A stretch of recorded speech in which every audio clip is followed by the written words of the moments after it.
Futsal apresentado já que vários clubes teve, né, interesse no seu futebol, já que a molecada te deu uma oportunidade, você abraçou da melhor forma possível, fez um baita jogo contra os Fera e felizmente para você vários clubes teve, né, atrás de você pro regional.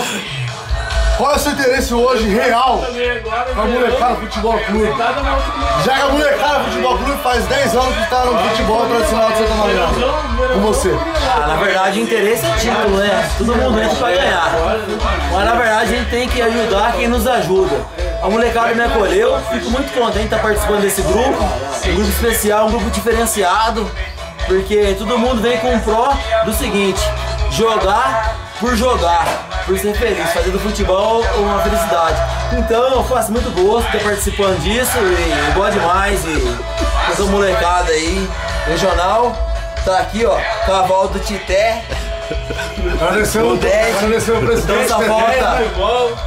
Thiago Teté. Agradecendo o Éder de Paula Leite, o Bed. Eu tô muito feliz, Você poderia assinar um contato com nós? Então, moleque. Assinando um contato aí, Guto de Barros. Mandando um abraço aí pra Tom. Faz a foto. Aí, essa foto é diferente. Um abraço pro Daniel do escritório Modelo Jornal 2013. Belo empresário, né, Daniel? O Niel, vou mandar um meio abraço pra ele só. Porque é o seguinte, ó, não precisou dele pra ele tá lá torcendo, ele não foi, velho. Foi ontem, tava no fórum. Ele não é promotor, não é juiz, não tô sabendo? Não tava lá. Mas tudo bem, Nies, mora no nosso coração mesmo assim.